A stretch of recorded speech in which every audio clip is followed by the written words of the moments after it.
Hi everyone, how are you doing today? In this video, I'm going to be reviewing Lincoln in the Bardo by George Saunders. Now, I don't usually read a lot of contemporary fiction, but this was read for a book club and I was kind of interested to read this book for its experimental style that it's been acclaimed for. So I'm going to be just reading what I wrote on my blog. It's kind of an unpopular opinion, but this was my impression of the book, and I welcome any comments or disagreements that you may have. Lincoln in the Bardo, published in 2017. February 1862. As music plays downstairs for the Lincolns' party, Willie Lincoln lies in bed in the White House, slowly succumbing to a sudden fever. His father, tormented by the loss of his son, begins to visit Willie's body after it is laid to rest in the churchyard. What Lincoln doesn't realize is that a crowd of departed souls is watching him from a place known as the Bardo, and moved by the love that is shown to the boy who has left the living world outside the iron gates. Thrown into action by the chance of returning to society, if through the grief-stricken Lincoln, the host of the ghostly figures attempts to bring about his intervention in their present circumstances, while reminiscing about the lives they left behind. Touted as historical fiction, George Saunders' debut novel pushes forward a new form of alternate history in its exploration of the afterlife. Much like a play, the novel is made up of exchanges of dialogue, where characters' voices overlap with each other and events taking place. More striking is Saunders' use of historical and pseudo-historical excerpts to paint a portrait of life during the 1860s and the diverse opinions formed around Willie's death, the Civil War, and Lincoln himself. This creates a fluid narrative and one that is as much fantasy as it is history.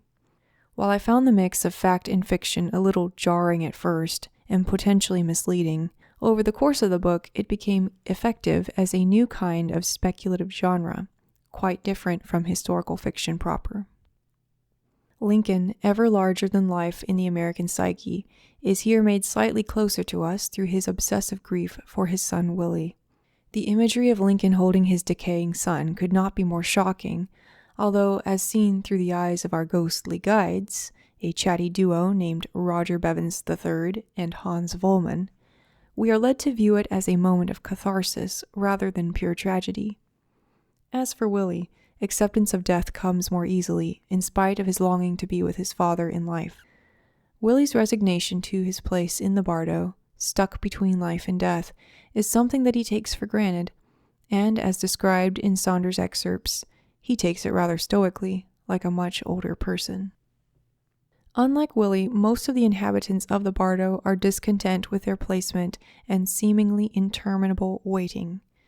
Much of the book revolves around these characters lamenting their past lives and lingering desires in a particularly grating pseudo-Victorian voice. While an effort to mimic 1800s dialect is understandable, the attempt in this book comes across strangely, vaguely reminiscent of Dickens, but too twee and expository to be authentic. Saunders places his would-be side characters center stage, but his devices for generating empathy are peculiar. The driving motive of nearly every one of his ghost characters focuses around sexual fantasies and escapades described in great detail.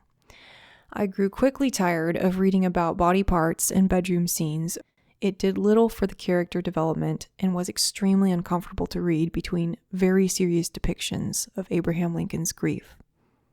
I'm not particularly a Lincoln fan, but this treatment felt actually disrespectful.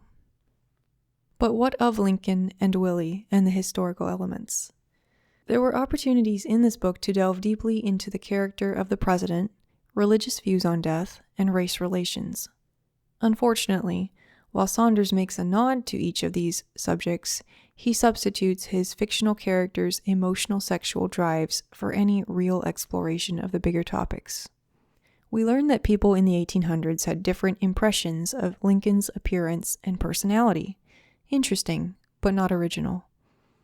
We see an existential crisis in the person of Reverend Thomas, who does not understand why he, who has always tried to lead a faithful life, is stuck in the Bardo instead of in paradise. Rather cruelly, Saunders never resolves this question. There are several black characters, but sadly these individuals remain cliched types rather than fully developed characters, and their appearances seem more of an afterthought than a key to the story. One chapter of the book describing the slaughter of the Civil War, contrasted with Willie's death, is particularly strong, but Saunders does not build upon this moral dilemma to any satisfactory conclusion.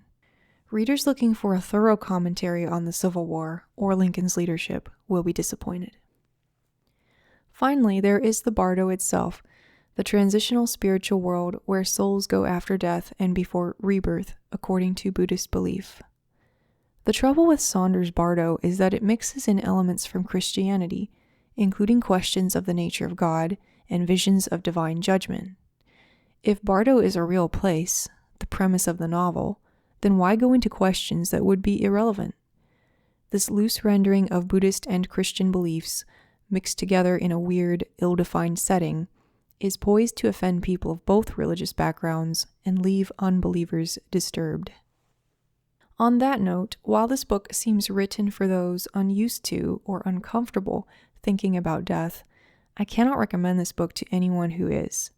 Even as someone who is unconcerned about dying, I thought the book was depressing.